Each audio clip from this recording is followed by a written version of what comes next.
Hi friends, నన్నారి షర్బత్ రెడీమేడ్ది తీసుకున్నాను.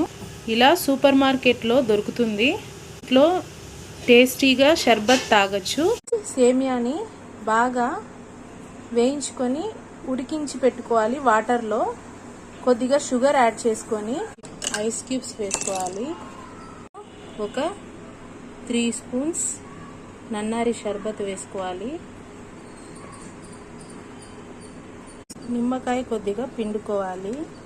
మందికి సేమియా షర్బత్ తెలుసో కామెంట్ చేయండి. కూల్ వాటర్ కలుపుకోవాలి. ఒకసారి కలిపేసుకొని ఇలా బాగా కలిపేసుకోవాలి. ఇందులో ఇప్పుడు సేమియా వేసుకోవాలి. ఇలా సేమియా వేసుకోవాలి.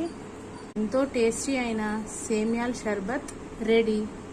Please like and subscribe our YouTube channel Goldie Kitchen Magic World. Bye bye.